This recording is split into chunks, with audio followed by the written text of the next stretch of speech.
Buenas noches y bienvenido a la edición 19 del Festival de Cine Francés.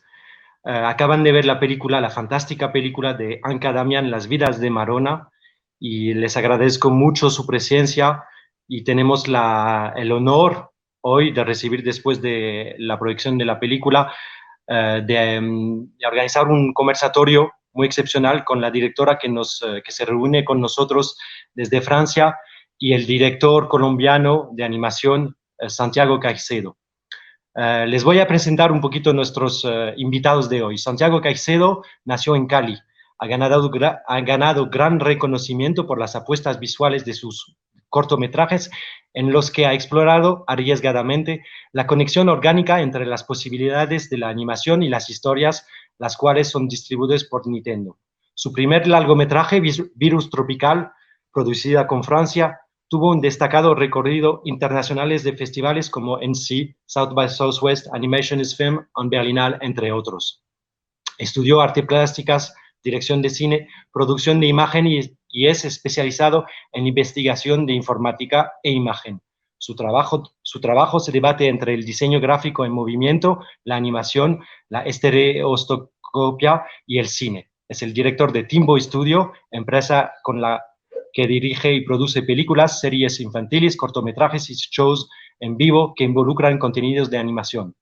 Muchas gracias, Santiago, por estar con nosotros esta noche. Gracias, Adrián. Ahora les voy a introducir a Anca Damian. Anca Damian es una directora rumana, estudió dirección de fotografía en la Academia de Teatro y Cine de Bucarest, dirigió la fotografía de 2 largometrajes y varios documentales. En el 2008 dirige su primer largometraje, Encuentros Cruzados. Su película El viaje de Mr. Krulik, en el 2011, su segundo largometraje, es un documental de animación seleccionado en más de 150 festivales internacionales. Entre los numerosos premios recibidos, la película gana el Cristal de la Mejor Película en el prestigioso Festival de Annecy en el 2012. En el 2013 dirige su tercera película de ficción, Un verano muy perturbado, y en 2015 otro documental animado, La montaña mágica.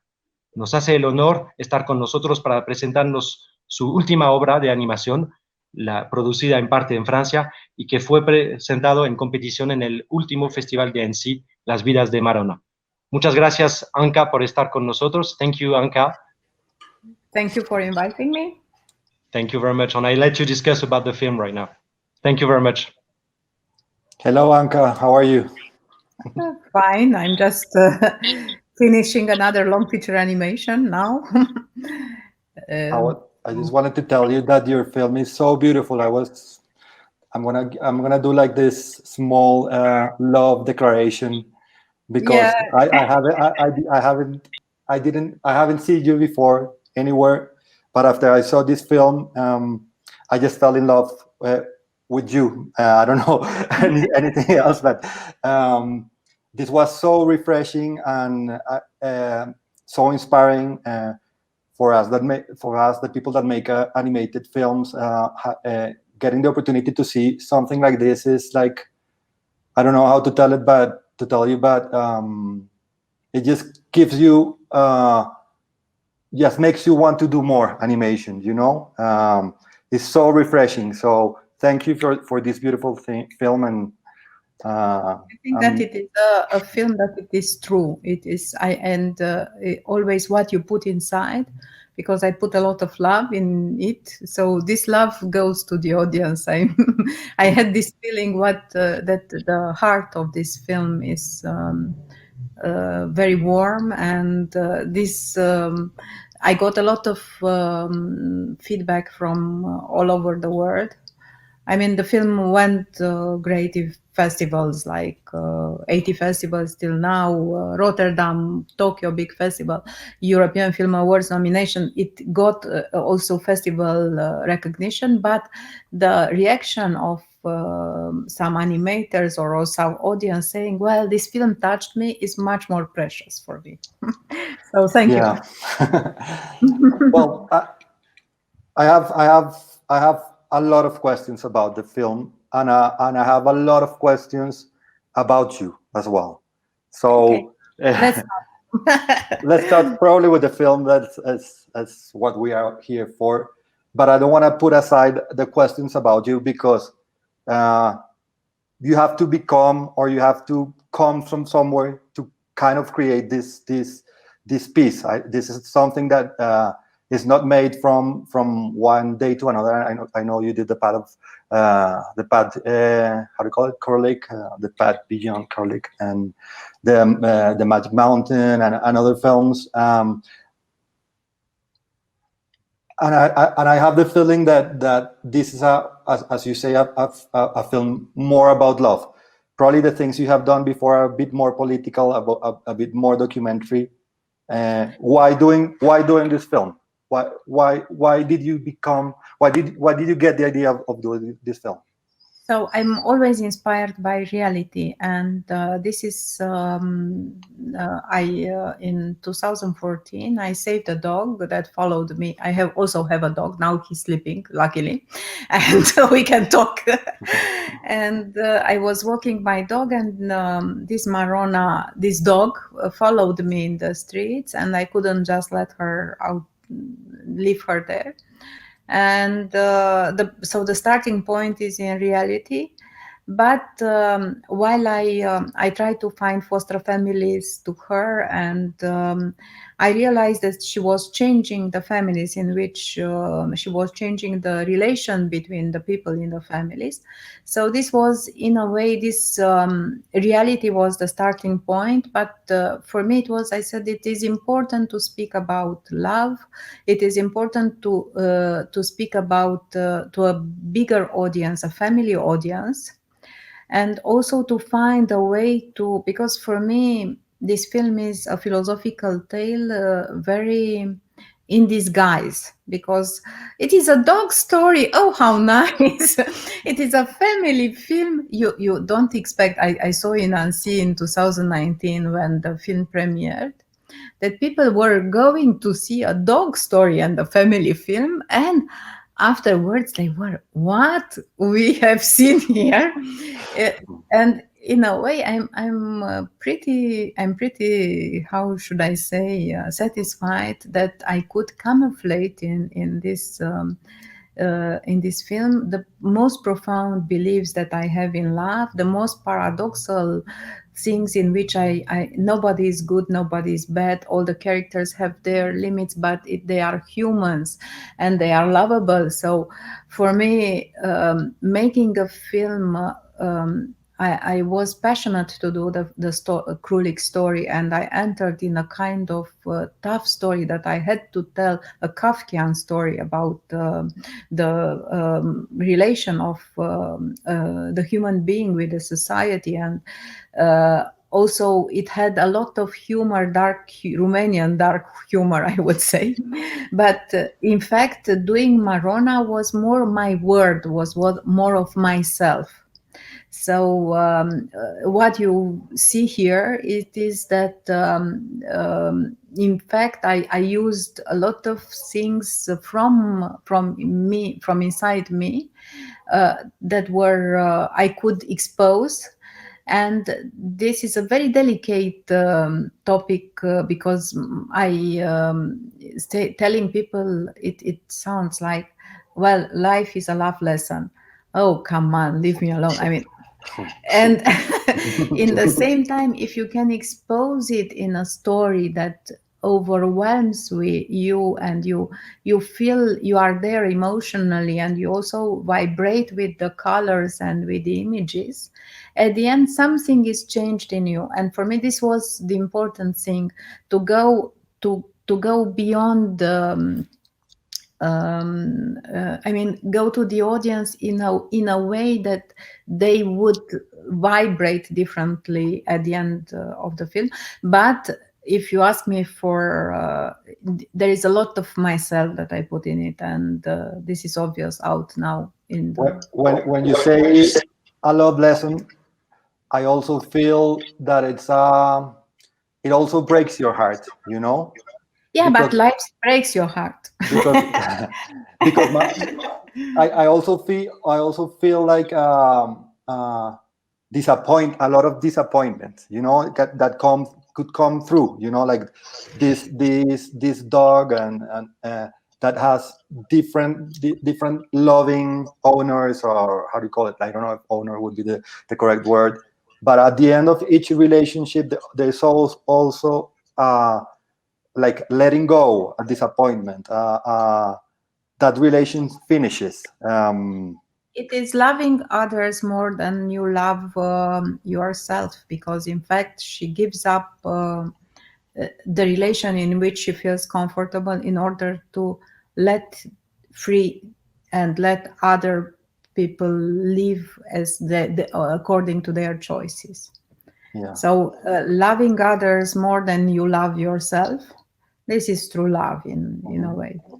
And it is not easy for us humans. So I said a dog might be.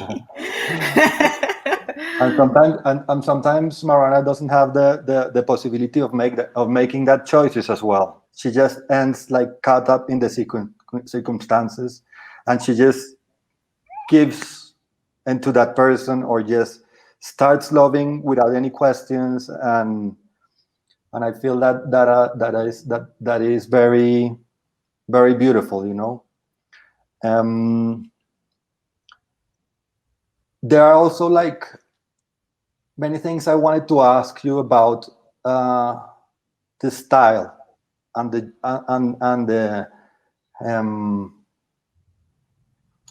why animation as always. Probably it's the only way to do a film like this. Yeah, you know, like you will never get as much magic in any other medium to communicate this as well. But how did you end up doing animation, and why animation in your career? Well, when I was in high school, I was Olympic in mathematics, but I mean, since I was a child, I wanted to be a painter, and my parents didn't let me go to the art school, saying mathematics is more something that of course. touchable for them. So I realized at 16 years old, I said, well, mathematics, in fact, allowed me now to be also a producer, because I'm also producing my films. I integrate as a computer the whole, including the production. But at 16 years old, I said, art is my life. It's not mathematics. So I decided, I was accepted at the art school for 2 years to attend. And also I went to a cine club, and I realized that I lost some drawings, some years that I were very important for doing visual arts. So I went to the film school, and I graduated directing of photography. When I was doing films, and it was not Krulik the first time I had the idea, I was doing a tough documentary of psychodrama in a prison. It is a technique that used for 10 days for convicts to enter, to accept their. It's a Pirandelian theater in this treatment, and that was the first moment. But I dropped the project, because for me, animation allows you to see the invisible. So while I started to do Krulik, I realized, well, the story of the dead guy can be told only in animation, and it could make visible what we don't. The appearance of the reality doesn't give you the truth of the reality.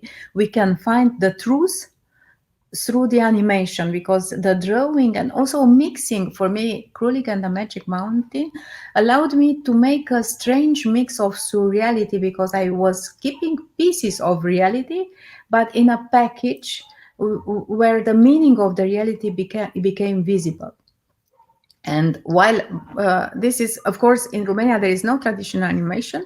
I didn't had any studies in animation. My team didn't had any study in animation. All of them graduated art school, so we learned alone. There is an evolution, if you see, from Krulik to Magic Mountain to Marona, and also to the island that I'm going to finish now. And also stylistically, I wanted to fit the story, because for me, the naivety and also the clumsiness of Krulik drawing makes sense with that story. And Marona, it's light and color, and it is vibration, and it also I conceived in a kind of subjective space that goes and develop each moment in the right way. I mean, it can seem eclectic. What the surprise the people were speaking after seeing the movie. Well, it is so different, but I forgot about it, that it is different, because in a way it makes sense with the meaning of the scene. It's not just different in order to be different. Yeah. And of course, I got a lot of, it was a huge effort, because of the way I organized the production was in a very artisanal way. I didn't have an assistant. I didn't have any production manager beside me. I was traveling between studios. I was giving, each animator was doing one character. So I was working with each animator like you work with an actor, with references, they were sending me in the morning and after lunch the shot in their stage, in each stage. And it was like a communication with everyone. I was connecting 5 small teams in France, Belgium, and Romania. And they never met.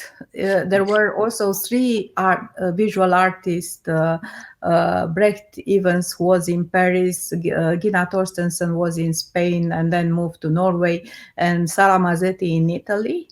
In the beginning they were also speaking in between them, but soon I was speaking with each other alone. So it was, in fact, I was the connecting point of everything. When we had the premiere in Annecy, I realized that I had individual relation with everyone, and I didn't know how to act in front of a group, because it was a group.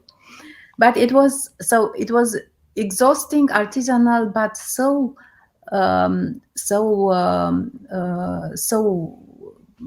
beautiful, all the process of creation. Yeah, you mentioned something about mixing reality and magic, and how all these things like come together to have meaning. And I have like in my head some scenes of Marona that I can get out of my head, that are very, very poetic.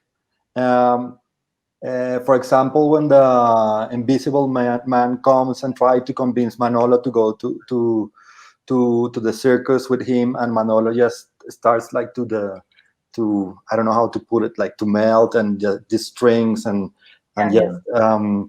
or when it's done. I named it Faust scene, because it's the temptation of he's telling his soul. But in fact, when Manole was designed, I spoke with Brecht. I want that his lines are his energy.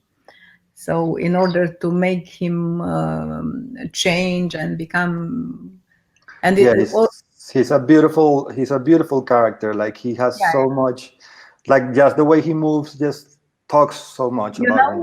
What was the inspiration for Manole? Because in the beginning we saw some Cirque du Soleil for the acrobacies, but Manole is also walking, and at some point the animator tried to do some walks, and I found the footage with Bob Fosse doing the serpent in The Little Prince in the 70s. In fact, Bob Fosse inspired Michael Jackson in his movings, and I gave this reference to the animator. I said, and this is a real human, in animation we can do, but in fact that walk was the beginning of the character.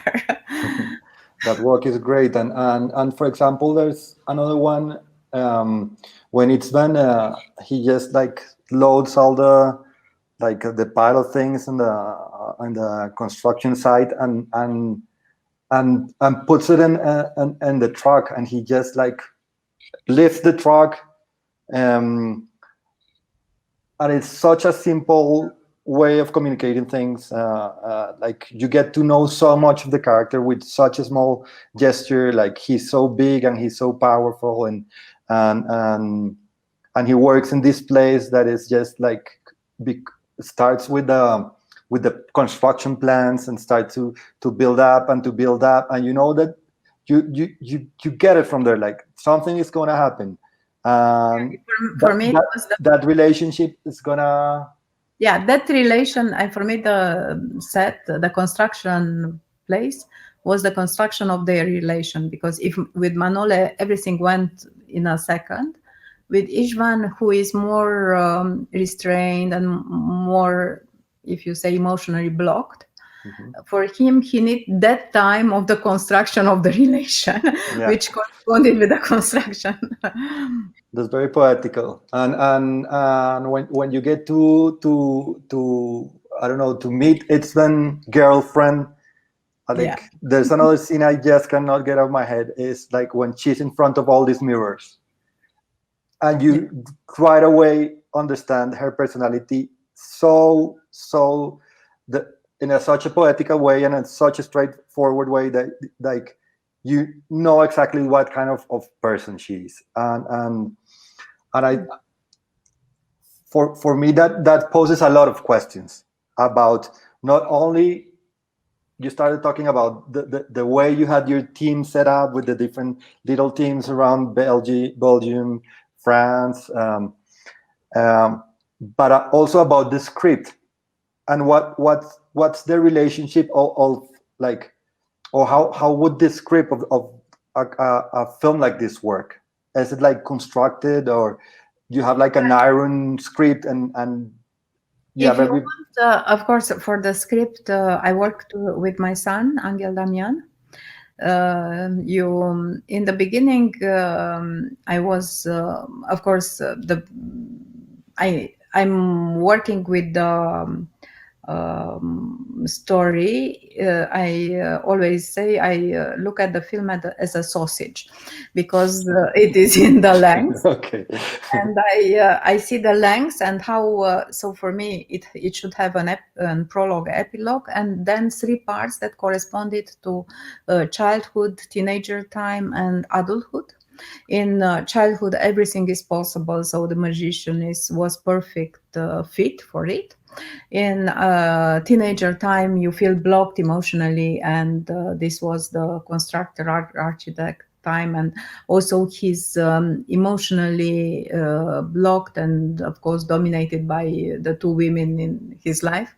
And in Solange part is loving people as they are, and here it was also a space with angles constructed, because each one has its identity and its space, but all these angles were connected like in an accordion, so you could see that of course each one is different, but they are connected. And this was developing the whole, including the accident scene, who was a kind of on the top of it. You should have seen the faces of the 3D Belgian animators when I was with Gina Torstensen in Bordeaux and invited them to talk. And I said, well, in this accident scene, we entered the 4th dimension. And they were looking at me, you lady, you are crazy. It's like... Because instead, and Gina was saying, well, we imagine that this space, 3D space, becomes anamorphotic, and then you, with your technical talent, you should come with the technical solution. They didn't come with any technical solution. Finally, we found other animators, but it was like imagining when you tell people, well, I'm doing a film in animation in order to make visible the surreality, because when you enter a memory, you feel that you enter a different vibration, and if you make the space open in a kind of another dimension, this is I mean, that it's why we are doing animation. This is the reason for which we are. Otherwise, you could do a live action film and it is fine. And how did it work with Fred Evans and the other illustrators? How was like, how did you communicate? Like, because I think like putting down to earth in real images all these ideas is a very, very hard, like what you're telling right now, but it's it's a really hard thing, and a lot of things could happen between that process of having an idea and setting it and just transcribing it into images. So I was I'm very curious. lucky. I was very lucky, you know. Of course, Brecht Evans accepted to. He did the main characters of the film, and he was a kind of consultant of the visuals for the film. And it was I was very lucky because he and Gina and Sarah are exceptional artists, and also the musician Pablo Pico is an exceptional artist. It's like a gypsy soundtrack in a way. I love the music as well. It puts the film really good. In fact, you know, when you have beside you, because we started to meet for 2 days in Paris. And in those 2 days, you could fly. For me, it was like, because exchanging, telling them the concept, from the concept to developing into visuals, it was like we advanced, like, which is really exceptional. I mean, there is not many people. And of course, each one is different, and Brecht, Gina, and Sarah. And so after these 2 or 3 meetings in Paris, I delegate parts of the backgrounds to Gina. Gina is more organic and all the beautiful parts. And for example, she told me, I started to understand the film when I asked by doing the aquarium. Aquarium in the, if you imagine, because I saw some drawing that she did for a music video, and I say, well, this should be the parts, the aquarium, this kind of organic soul that reflects the emotion. And she doing the aquarium, she entered she understood the film. Then Sarah, who is more good in straight lines, she did the Ishvan construction set, because Gina can't do a straight line. For her, everything is organic. And of course, it was a privilege to work with them. And did you draw anything, or did you paint it? No, I say this is. I am a frustrated visual artist that has images in the head that can't, and I'm very happy that these images go through the hands of the craft, and also the inspiration of this beautiful artist. I mean, if they draw much better than me, it should be a pity to make my. So in a way, if I'm getting it, this dialogue is also kind of open, you know. It is open, but I give reference and I give direction for everything. And of course, this is what it is brilliant. It is that you get something. I mean, I say what I want, and this I give a reference, and then, for example, Gina comes with a surprising color, or with something that, and here it is. I mean, they are so perfect at some point. And this reference, what are these references? Because visual from Pinterest. Yes, because they must be very, I don't know. Yeah, my work is based on a lot of reference that people give to me, or that I give to people, but I think your references must be very special, because you get to go some places that are very strange in a way. Yeah, if I show you my folders for reference, are huge for every film, and of course I got a lot of inspiration. I usually search on Pinterest or from artists that I love, or but it is also Indian painting, or it's not necessarily. And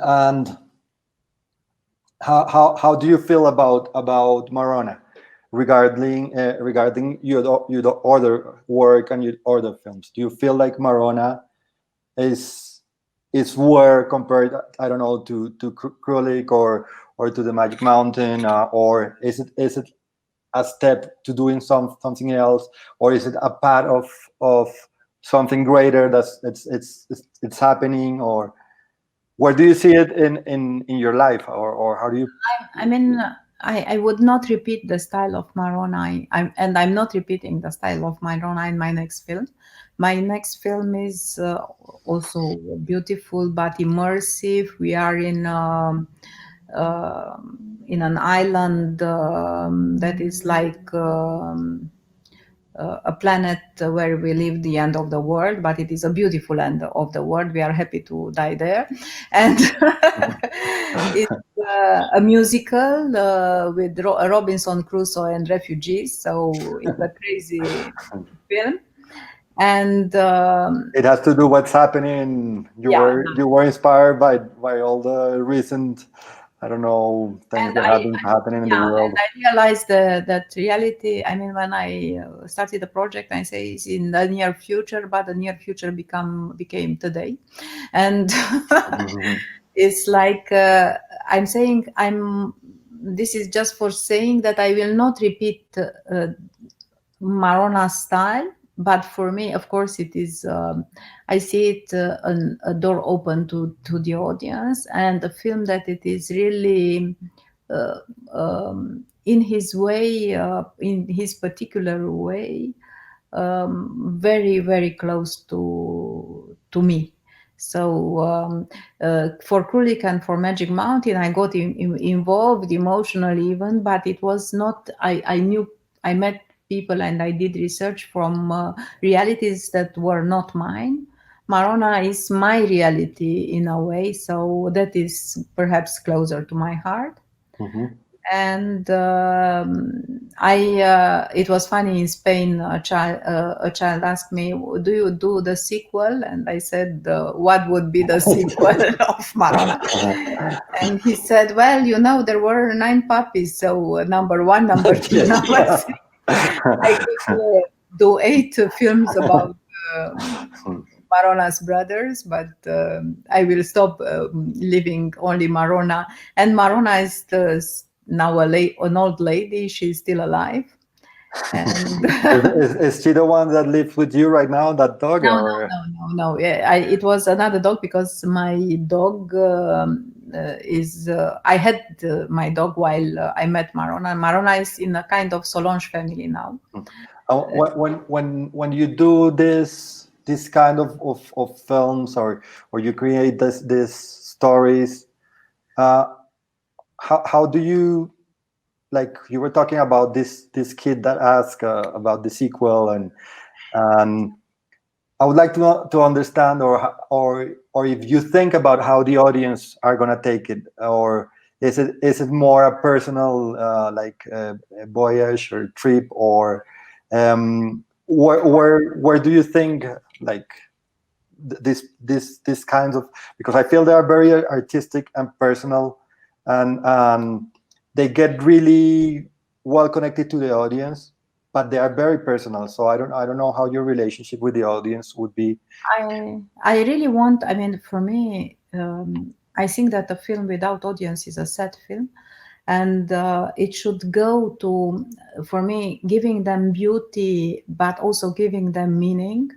It is very important for me. I mean, I can't be involved in a film that I don't believe. I put things from myself. I put my life in them, but I must. So for me, it's important to give them a show, and a show, when I say a show, a visual, audio show, it should be they should get something in a story, because they pay a ticket and they should receive something. But of course, everything should be keeping a meaning. And if, of course, you can't change the word, all the world, but if 2 or 3 people will go outside of the cinema and still keep the movie and think the next day, then it is something done. And of course, for me, it's very important that the film also gives emotion, gives the audience something that our society misses while we are, how should I say, engaged in real life, social media and other stupid things. Yeah.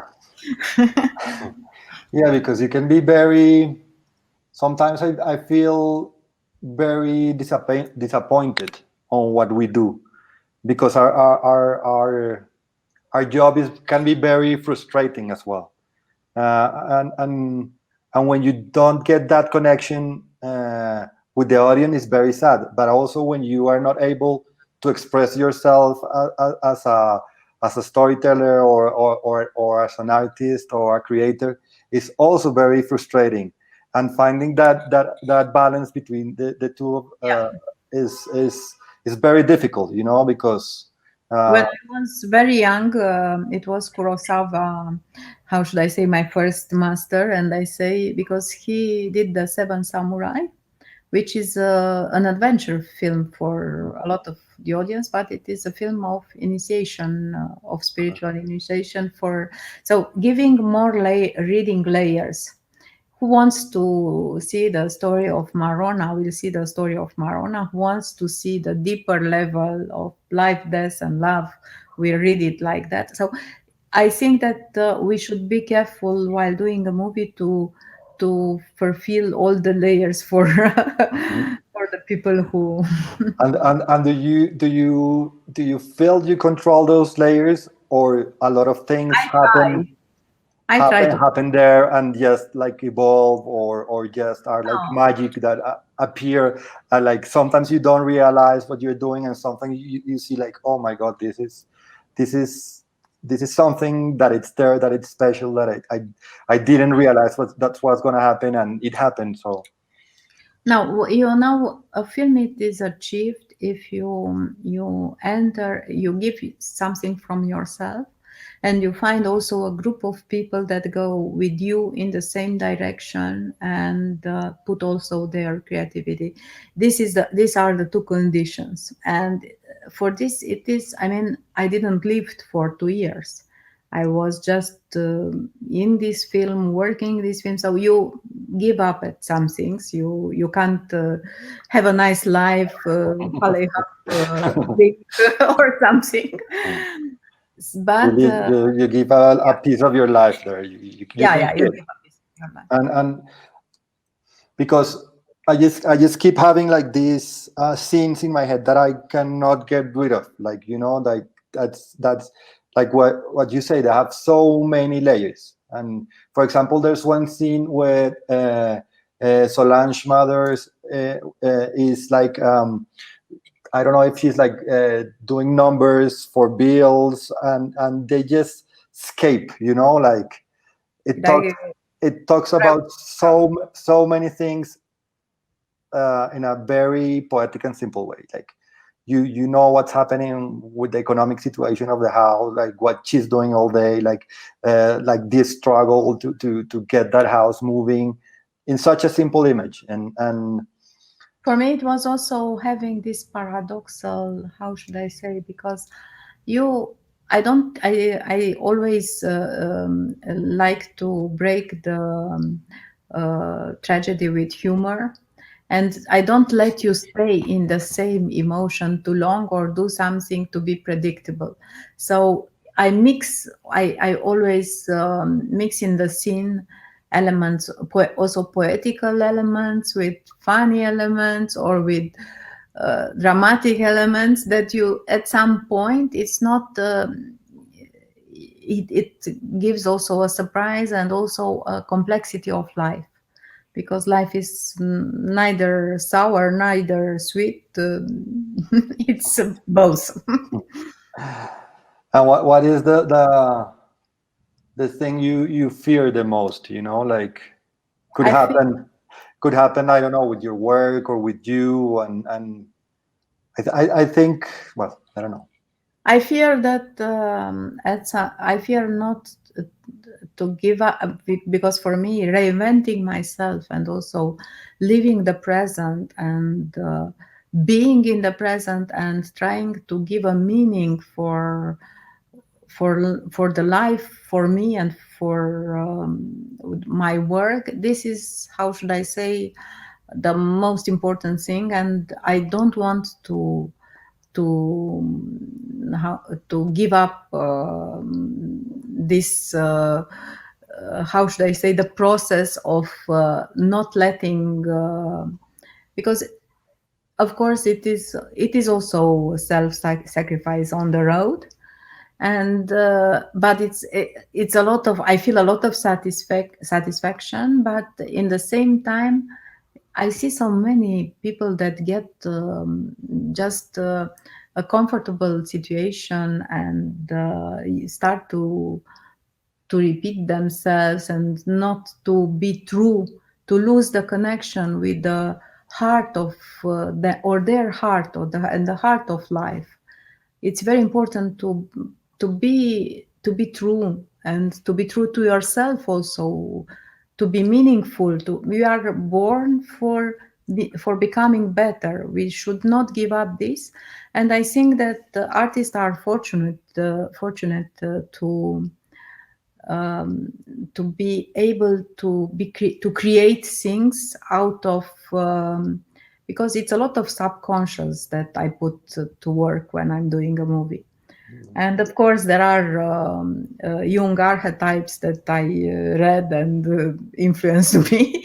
But besides that, it's a lot of subconscious that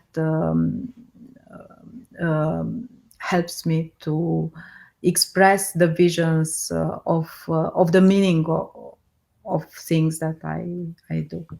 Yes, because sometimes you get to have the feeling that there's something much more powerful than the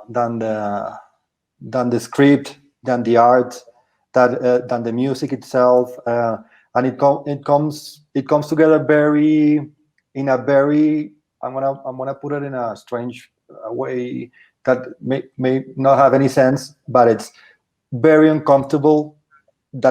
And it makes you very comfortable, because it's so awkward and so different that and so strange that it just gives you a lot of peace, and gives you the that feeling of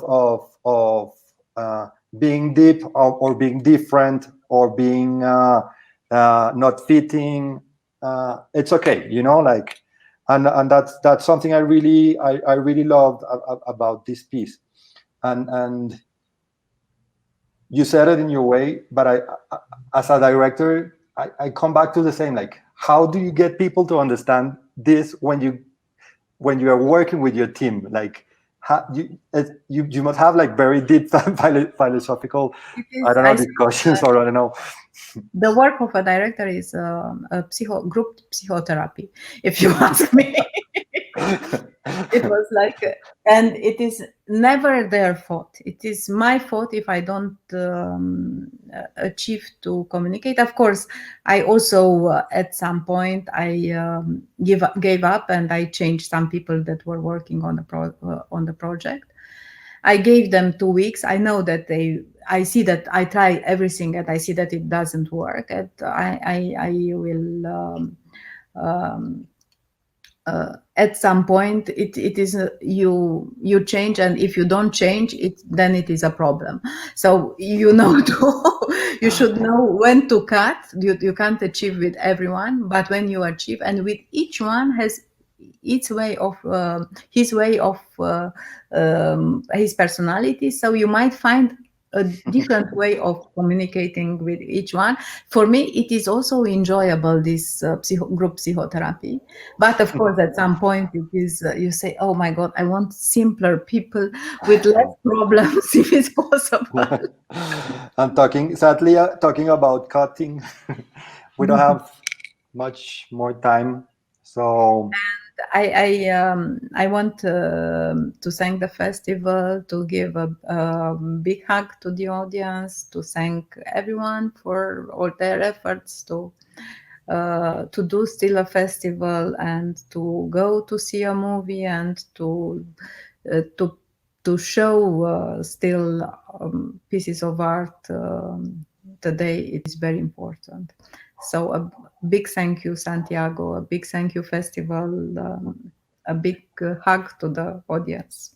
No, thank you, Anna, for Anca, for this beautiful, inspiring film. Hopefully we get to see it many times over here. Thank you. Hope to see you for real.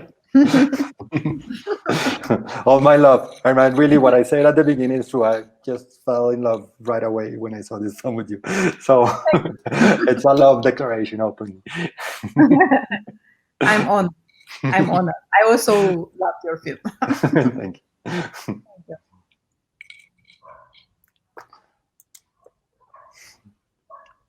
Good. Good.